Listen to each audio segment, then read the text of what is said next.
우리가 이제 공동으로 선정을 한 거죠. 수행의 두 축에 해당이 되죠. 선정과 통찰. 그런데 제가 깊이 숙고를 해보니까 세 가지가 필요한 것 같아요. 세 가지가.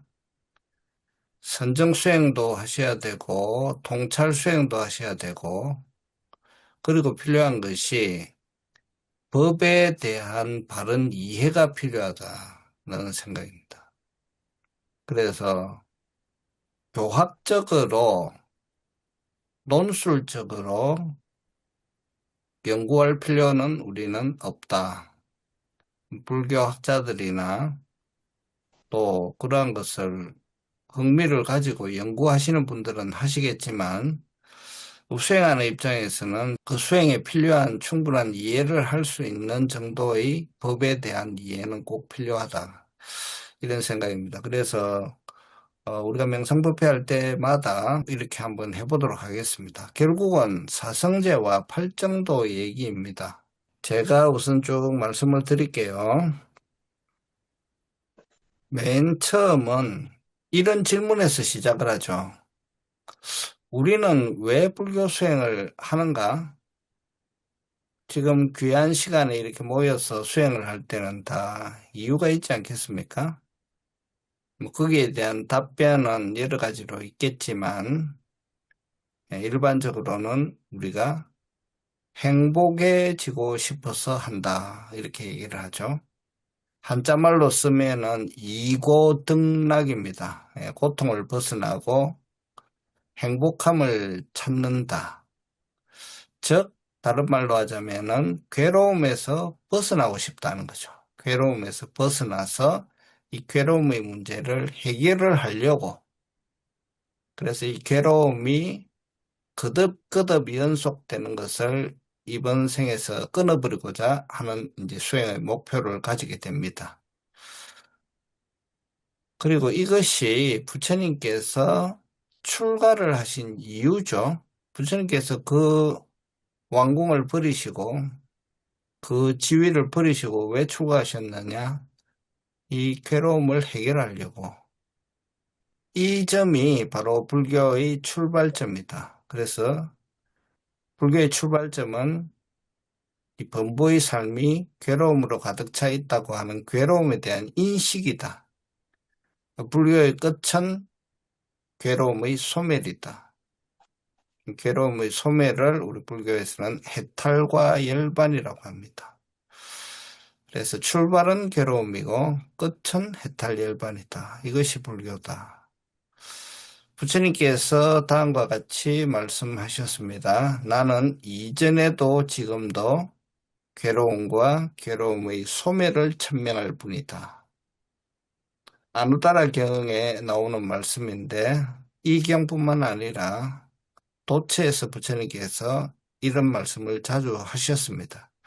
그래서 부처님의 교학은 부처님의 수행 지도는 이 괴로움을 직면해서 이 괴로움을 소멸시키는 데 집중되어 있다.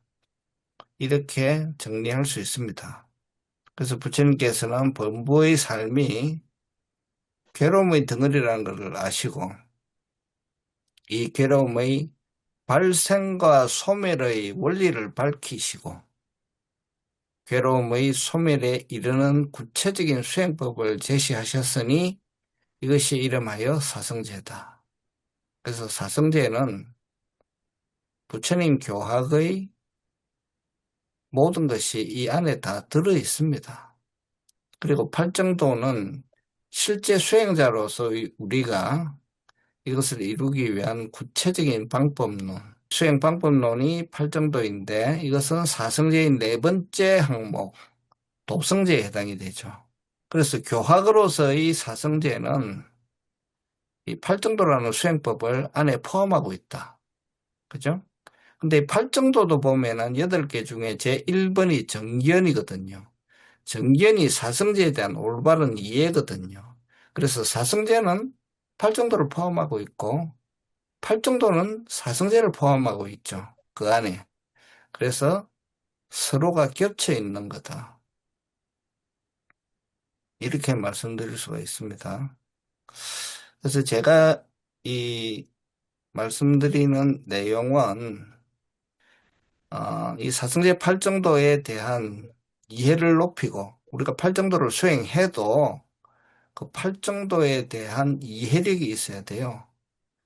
그래서 이 이해를 높이고 또 이 팔정도를 통해서 해탈열반을 이루고자 하는 수행자들, 여러 다른 방법을 통해서 수행을 하는 사람들이 많이 있겠죠. 그러나 이 팔정도라고 하는 수행법을 통해서 해탈열반을 이루고자 노력하는 많은 초기불교 수행자들, 도반들을 위해서 제가 정리를 좀 하려고 하는 그런 노력의 일부죠.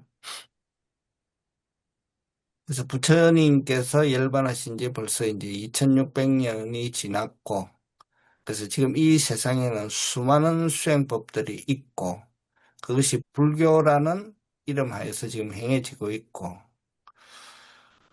어, 그래서 그들을 뭐 비교하고 분석하는 그런 의도는 전혀 여기에서 없습니다. 다만, 이제 다시금 우리가 새기고자 하는 것은 석가모니 부처님의 수행법이 뭐냐 하면 한마디로 팔정도예요. 팔정도. 팔정도가 부처님의 수행법이다. 이 팔정도에 대한 부처님의 입장은 아주 명확합니다. 대열반경 보시면은 부처님께서 수바다와 나누는 대화가 있죠. 이 수바다는 부처님의 마지막 직계 제자예요. 그래서 이 수바다는 부처님의 제자가 되기 전에는 여기저기를 떠도는 유행성이죠. 그래서 유행성 수바다가 부처님이 열반이 가까웠다는 얘기를 듣고 부처님을 칭견하려고 애를 씁니다. 근데 아난다 존자가 그걸 막죠. 너무 늦게 왔소이다. 도반이 부처님께서는 지금 많이 필요하십니다. 당신을 만날 수 없습니다. 그래서 세 번을 요청하고 세 번을 거절을 합니다. 근데 부처님께서 이걸 들으셨어요. 그래서 아난다를 불러서 그러지 말아라. 데려오너라. 이렇게 이제 하죠. 그래서 수바다가 묻습니다. 이 세상에 지금 여러 수행법들이 많이 있고 여러 단체들이 많이 있는데 그들의 지혜가 어떠합니까? 라고 물으니까 부처님께서 지금 뭐 그 어느 단체는 이렇고 어느 단체는 이렇고 이거 지금 설명하실 계제가 아니잖아요. 그러니까 그것은 중요하지 않고 여기서 중요한 걸 하나 얘기를 해줄게. 그게 뭡니까? 하니까 그 수행법과 그 율장에 8개의 성스러운 도가 있으면은 그것은 사문이 있는 것이고 그러한 도가 없다면은 거기에는 사문이 없다 이렇게 얘기하셨어요. 딱 정리해서 그렇게 말씀하시죠. 그러니까 팔정도를 수행하는 단체가 있다면 거기에는 사문이 있는 것이고 팔정도를 수행하지 않다면 거기에는 사문이 없다라고 분명히 열반경에서 부처님께서 임종하시기 얼마 전에 이제 이렇게 말씀하신 거죠. 그래서 이 세상에 있는 여러 가지 도가 틀렸다 이런 얘기는 아닙니다. 소중한 의미를 담고 있고 또 도움이 되는 여러 수행법들이 많이 있겠지만 적어도 부처님의 제자라면은 이 팔정도 수행은 기본으로 깔고 가야 된다는 거죠. 그러니까 다른 여러 수행법을 하시더라도 이 팔정도 수행은 필수적으로 해야 된다. 이러한 것들이 경전에 분명히 나와 있습니다. 이것은 율장이나 논장에 나와 있는 게 아니라 즉 부처님의 직접 말씀에 이제 이렇게 나와 있어요. 그리고 이제 뭐 우리 도반님들은 저와 오랫동안 같이 계신 분들도 많고 해서 다들 아시지만 저희 경험을 이제 말씀드리자면 저는 1980년도에 임도문 스님한테 소개를 받고 이제 부처님 제자가 되겠습니다라고 맹세를 했죠. 그 뒤로도 뭐 한 몇 년간은 그냥 그런 그냥 신도로 있었죠. 그러다가 LA로 이제 88년도에 왔고, 89년도에 이제 우리, 황 회장님께서 당시에 신임 회장으로,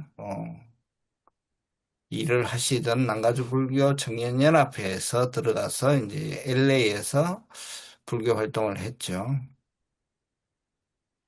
그래, 우리가 이제 여러분의 스승을 만났지만 대부분 전통적인 한국 불교의 그 법문을 듣고 수행을 하고 이렇게 해왔죠.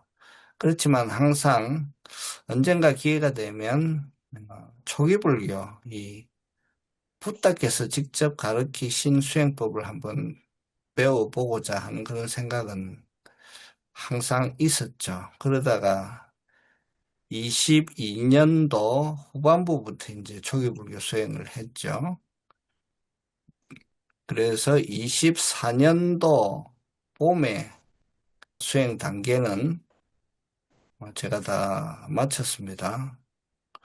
그래서 선정에서는 색계 사선, 무색계 사처정, 상수멸정, 그리고 열반 체험이라 그러죠. 열반 체험, 유여열반 체험이죠. 이제 이런 체험들이 일어났고 통찰에서도 이 평정심, 우백가라 그러죠. 이 평정심이 오온을 이기기 시작하는 거예요. 우리는 이제 오온의 노예가 돼서 살잖아요. 항상 색과 수상행식이 나를 지배하죠. 그런데 내가 이제 이 지배에서 벗어나죠. 그래서 수상행식이 나를 지배를 하려고 할 때는 내 속에 있는 우백가가 그걸 막아버리죠. 그게 이제 평온각지라고 합니다. 평온각지가 이제 형성이 되고, 그러니까 옛날에 그렇게 화가 나고 탐이 나고 했던 것들이 이제 영향을 거의 안 주는 거예요. 아, 그렇구나, 그렇구나 할 뿐이지, 거기서 벗어난다. 그래서 저는 이걸 표현할 때 평정이 오늘 압도하는 단계로 들어간다. 그죠? 그 다음에 이 감각기관이 다 열린 상태에서 수상 형식의 작동을 멈추는 그러한 윗바사나가 가능합니다. 그래서 눈이 열려 있고 귀가 열려 있고 감각이 다 열린 상태에서도 마음을 멈출 수가 있어요. 그러한 상태를 경험하게 된다. 제가 경험한 바죠. 저보다 이거보다 이제 또 더 수승한 단계의 수행도 얼마든지 있을 수 있습니다. 그러나 제 수준에서 제가 수행한 바로는 여기까지는 갈 수 있다. 그럼 뭐냐? 우리 도반들도 내가 체험한 거는 도와줄 수 있다. 내가 체험한 것까지 가시는 거는 도와줄 수 있다. 이런 생각에서 이 수행에 대해서 조금 먼저 경험한 사람으로서 도반님들과 나누고자 이제 하는 바입니다. 그러나 중요하게 말씀드리고 싶은 것은 이러한 경험을 했다. 그러면 제가 굉장히 높은 그 성자의 지위에 올랐느냐? 그렇게 제가 말씀드리고 싶지가 않아요. 그래서 흔히 우리가 지금 많이 일으키는 오해와 착각 중의 하나는 뭐냐면 내가 이러한 것들을 경험했다라고 하는 걸 가지고 자기가 그렇다라고 하는 것은 제가 보기에는 그건 잘못 보는 견해다 이거죠. 그것은 그것을 경험한 것이고 그 경험이 자기의 삶 속에 완전히 녹아들어서 그렇게 생각하고 그렇게 말하고 그렇게 행동하고 그렇게 사느냐 그렇게 한다면 즉 삼행이 그 지위에 맞는 삶을 산다면 우리는 수다원이다 즉 예류자다 일례자다 불환자다 아란이다 이렇게 말씀드릴 수 있겠지만 그러한 것을 일시적으로 혹은 몇 번을 경험했다고 해서 자기가 그렇다라고 생각하면 안 된다. 예, 그게 제가 수행한 경험에서 저는 그렇게 생각을 합니다. 그래서 항상 자기를 돌아보고 끊임없이 이 수행하는 과정에 있는 것이 수행자지, 자기가 경험은 경험이고, 그거를 자기를 이제 내세우는 그런 걸로 해서는 안 된다. 저는 그렇게 생각을 합니다. 그리고 또한 제 수행의 경험에 따르면 부처님 팔정도의 수행이 특징이 있어요. 그건 뭐냐 하면 부처님이 경전에서 다 말씀을 해 놓으셨고, 하나하나 수행하면 그 다음 단계가 차례차례 일어난다는 점이에요. 그래서 오토파일럿이라 그러죠. 초선을 열심히 하면은 2선이 자동으로 일어나고, 2선을 열심히 하면 3선이 자동으로 일어나고, 3선을 열심히 하면 4선이 자동으로 일어난다. 그 4선이 무르익어서 완벽한 사마디가 갖추어지면 무색계 허공이 저절로 열린다. 예, 그렇게 이 부처님의 팔정도 수행은 한 단계 한 단계 열심히 수행하면은 그 다음 단계가 저절로 열리는 그런 단계가 있다. 그럼 진도가 잘 안 나간다는 거는 뭐냐 하면은 약간의 미스테이크가 있다는 거죠. 이제 그거를 바로잡아 주는 것이 먼저 수행하는 사람들의 역할이다. 그렇게 저는 이제 생각합니다. 그리고 또한 말씀드리고 싶은 것은 이 수행은 우리가 우리 속담에는 가다가 그만두면 안일감만 못하리라. 이거는 여기서 통하지 않는다. 저는 그렇게 생각합니다. 가다가 그만둬도 간 것만큼 이익이다. 부처님께서도 여러 경전에서 말씀하시기를 이 법은 처음도 좋고 중간도 좋고 끝도 좋다라는 말씀을 여러 번 하세요. 그러니까 우리는 우리 나름대로 최선을 다해서 열심히 그냥 수행만 하면 된다. 그것은 자기의 복덕이 그냥 복을 쌓으려고 해서 복이 쌓이는 게 아니라 그냥 자기의 복덕과 공덕으로 되는 겁니다. 그러니까 어, 개인의 능력과 역량과 노력에 따라서 할 수 있는 만큼만 하면 된다. 그래서 오늘은 이제 여기까지만 말씀드리고, 다음 우리 명상법회 때부터 사성제가 뭐지? 하고 조금 더 깊이 한번 들어가 보도록 하겠습니다.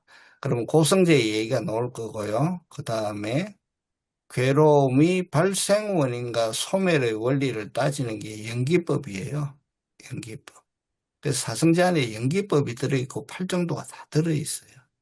그래서 사성제가 부처님 교학의 거의 그냥 모든 것이다.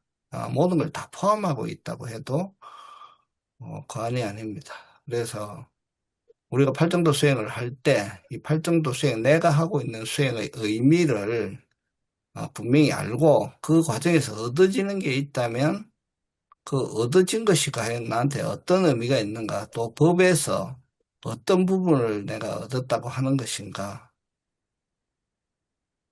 뭐 하는 것들을 알고 수행을 하면 수행 진도가 더 빠르고, 또 이미 정득이 된 거는 확실하게 굳히기를 하는 거고, 이런 취지에서 오늘 말씀을 드렸습니다.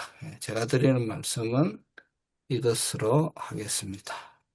우리 한 달에 2번 하니까 내가 하고 있는 게 바르게 하고 있는 건지 이렇게 잘 돌이켜 보시고 질문 많이 하시는 게 좋아요. 질문 많이 하셔야. 우리 법륜 스님 옛날에 재밌는 말씀 하셨잖아요.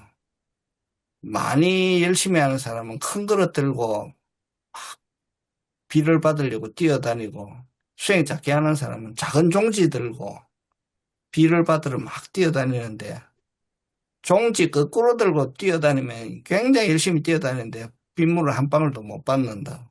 예. 그래서 이 보면요, 어, 내가 열심히 하는데도 뭐 안 될 때 있잖아요. 열심히 하는데도 뭐 안 될 때는 뭔가 잘못되어 있는 거예요. 예, 그거는 고쳐야 됩니다. 예, 고쳐야 진도가 잘 나간다. 예, 올해는 좀 더 잘 정리해서 의문점도 좀 해소하고 좋은 수행을 같이 했으면 좋겠습니다. 저기 무색계 수행할 때요. 네, 공무변처, 식무변처 이렇게 이동할 때요. 네. 내가 공무변처를 나가겠다 그런 마음가짐을 가져야 되느냐. 아, 그러면 이거죠. 예, 공무변에서 식무변으로 가야겠다는 예, 마음을 가져야 예. 되네요. Yes, 네네. yes, yes. 네. 그거 잘못된 거 아닙니다. 예, 그거는 경전에도 그렇게 나와 있어요. 예, 그래서 공무변에서 식무변으로 갈 때도 마음을 일으키는 게 있고요. 식무변에서 무소유로 갈 때도 마음을 일으키는 게 맞습니다. 예, 그런데 마음을 일으키는 거는 딱 거기까지. 예. 무소유에서 비상, 비비상으로 가리라 하고 마음을 일으키지는 않아요. 그건 그렇게 되더라고요. 네, 네, 네. 그러니까 정확하게 하고 계시는 거예요. 오케이? 예, 예, 네, 그대로. 예, 네, 알겠습니다. 예, 예. 예, 예, 건강하세요. 들어가십시오. 새해 복 많이 네, 네, 건강하십시오. 받으십시오. 네, 새해 복 많이 받으세요. 네. 네.